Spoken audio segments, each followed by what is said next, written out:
Hi, I'm Ryan Hunter, and this is Kalispell Connections, a program where I interview local community leaders about issues important to the community. And with me today is Connie Behe, my good friend, who is the director of the Imagine If Libraries. Hi, Connie. Hi, Ryan. It's nice to be here. Yeah. First, I was hoping you could start off by talking about the services that the library provides. A lot of folks, not maybe as familiar with the library, think that the library is just where you check out books, but the library is a lot more than that, isn't it? It is. Well, we focus on early childhood development, partnerships in the community that promote lifelong learning, economic development, and connections to health resources and all kinds of different things. Our staff are highly qualified research experts. You could come in asking about anything from snakes to how to start a new business, and we have someone here who can help you. We also know when you're not really asking us about something, we'll help you figure it out what you do want. So we have wide-ranging community partnerships that help promote all of those things. We know specifically with economic development, the more a community invests in their early childhood learning and safe and healthy environments for children, the more successful people are later in life. And it's considered the biggest return on investment that your community can do for economic development. Um, Speaking of return on investment, there's a calculator for the American Library Association put a return on investment calculator together. We pay basically in tax revenue in Flathead County about 100 and what I want to say, in my house, I pay $17.83 a year for library services. We have a $1.9 million budget, including all of the benefits we are paid for, and we get over $10 million return on investment with that investment from our community. So Wow. it's quite a lot. Custom programs that promote learning using all kinds of sensory options and STEAM community partnerships, just for your entire lifetime, meeting you where you're at and giving you the information you need to be successful. Hmm. That's great. Yeah, and I know when you have your children's programs, it's packed with kids and their parents. Very popular programs there at the library. And one of the things I really appreciate about the library is it's one of the few places where you can go inside and be in public, but not be expected to buy anything. You know. Yes, that is true. And we see people from all walks of life in here. In the children's area, we see a lot of people who are able to be at home with their children during the day, bringing them in for educational opportunities. We get that after school rush. We have teens in here. We have parents, caregivers, those grandparents coming around in the summer with their kiddos, all kinds of people. And I like it too. I like that my children have an environment they can go in and be part of the public community and not really have much expected beyond, good behavior. So Yeah. And roughly how many people in the county utilize the library services? we have about 30,000 active card holders right now, a service population between, well, we'll see in a few months what it really is with the census, but service population between 90 and 100,000. Mhm, mhm. And so I know, like a lot of organizations and businesses with the stay-at-home order due to the pandemic, people have had to be creative about how to offer their services and businesses to the community.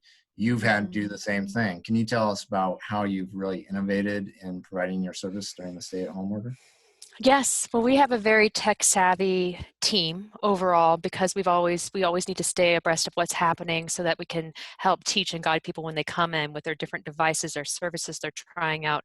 So we've always stayed on top of those things, and it really benefited us and the community when we all had to stay at home suddenly. We rapidly built a virtual library branch, so our facilities were closed, but you could receive all kinds of services, including in the last 6 weeks, we've done 70 unique programs delivered to the library on Facebook Live, Instagram, and YouTube with our staff and them. So those are uniquely filmed for our community. It's highly customized.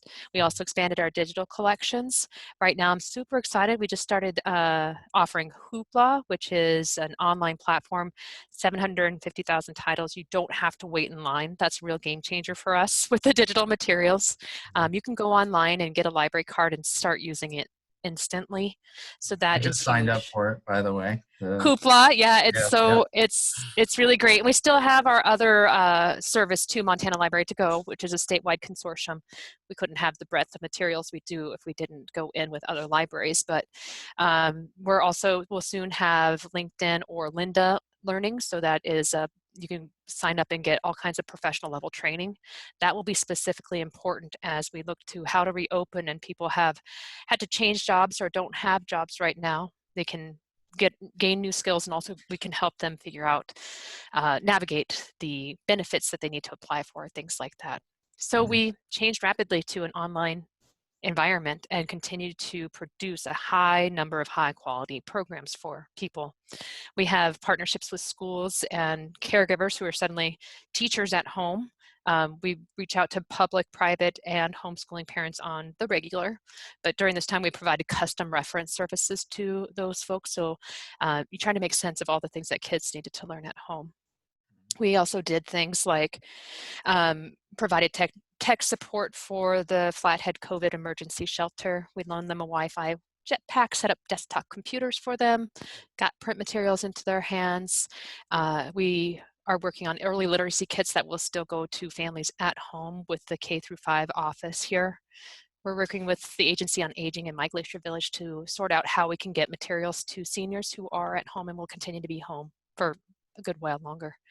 So we're just looking for every way that we could partner. Some of the things I was excited about, there was again, a unique need for someone to help navigate the onslaught of information that we've been receiving about very well-intentioned relief packages and materials. And we've been with our community partners that already existed. Folks reached out to us and said, can you help us organize this and figure out how to answer these questions? So my classic librarian, in me, I was like, yes, Uh, we're going to organize some information and make it easy for you to find. I was like, this is perfect. But to see people recognize those skills again was definitely a silver lining. Even though we made all of our stuff so accessible, there's still all of that in the background. We're constantly organizing this information and making it bite-sized and digestible for people. yeah. Yeah, and that job services, help will be so important as we try to recover from the economic hit of the pandemic. I mean, there's going to be a lot of folks who are going to be looking for work and stuff. And I enjoyed seeing, the trivia night moved online. Yes, yes. That was fun. Yeah, There were thousands of people who participated or just even watched. We had a good core group of people. Don't tell anyone, I'm terrible at trivia. yeah, I would not announce my scores at the end ever. I would get under half right. I am so terrible. But we have a talented group of people who come up with really great ways to write those questions. But yeah, we had people commenting, participating, just watching, and it was so fun to see those comments from people that you recognize from the breweries around town. yeah. So now we're moving into phased reopening from the governor's directive. What's the library's plan for handling that reopening? We will start with curbside pickup on May 4th. That's this coming Monday. And that will involve a contactless pickup option for walk-up or for cars. We're publicizing the information on how to do it later today. It will look something like, if you have a hold here, call us. We'll check it out to you. When you get here, call us again and we'll take it out to a table you can pick it up from. We are, during that time that we're doing that for 2 weeks, we'll be redesigning our spaces so that we can enter into inviting people back into the building on a limited basis, but we will need to do things like install plexiglass. We have very cramped buildings right now, and so we want to make sure we spread out staff and people coming in safely so we can adhere to those social distancing guidelines. We won't offer anything that promotes lingering or gathering until phase 3 of the governor's plan. So during phase 1, we're working to that. That will be May 18th that we will open up. Don't know exactly what it looks like yet, but it will be open some length during the day with special hours for vulnerable populations outside of those hours. It'll be a lot of wayfinding put into the building. We may ask that you look, if you can, look at the catalog before you come and those types of things so we can kind of just keep people moving as compassionately as possible. Mhm. I know I am really looking forward to getting a fresh crop of books at my house with my 2 little kids. So I'm grateful and excited that we'll be able to provide this service again, and looking just for the best way to mitigate the risk both to staff and to our customers. One major thing in the beginning of all this, there were so many questions for libraries on how to handle our materials. The hard Mylar cover is actually, the virus can live up to 72 hours. So we now know that we can quarantine everything that comes back for 3 days. It's an important part of our process that will take time and space. So we appreciate everyone's patience as we start doing this. Yeah, great. Well, and I know I have a number of holds that I'll be eager to pick up I'm myself. sure you do. Yeah. So last question for you. You know, the library is obviously a government supported institution, but you can't rely just on the government provided funds. You, much like nonprofits in the community, rely on community support for your operations. Can you talk about that and how folks in the community can support the library moving forward? Yes, thank you. We have about 86% of our funding does come from property tax. I think that now is a time that Montanans can feel good that they are still relying on property tax, especially for an organization like ours, because the valley is going to continue to grow. So I hope the recession won't hit our organization as hard because of that. In the past, recessions really mean a surge of business for libraries. And the past recession, this library's budget was not hit because the county continued to grow. And I hope that's what we see again. We do have a library foundation that donates about $65,000 to us a year, and that pays for all of our programming materials. So summer reading program, all of the kid programs, the adult programs, that is all paid for by the library foundation. And you can find them online at imagineiflibraryfoundation.org. They're also engaged in a capital campaign to build a new library in Big Fork, so they will raise $1.6 million and build a new library there. It's desperately needed. So that is always great. Another way to support us is to, have your community voices be heard. The library only exists because the community wants a great library, and so it's something that everyone needs to engage in. And if you want a great library, you have to let it be known. Mm-hmm. Absolutely. And I understand and fully appreciate the incredible value and the service the library provides in the community. And I thank you and your team for all the work you do Yes. there and all that you do for the community. And thank you for joining me today on the program. I appreciate it. Yeah, thanks so much, Ryan. I'll talk to you later. All right. Bye-bye.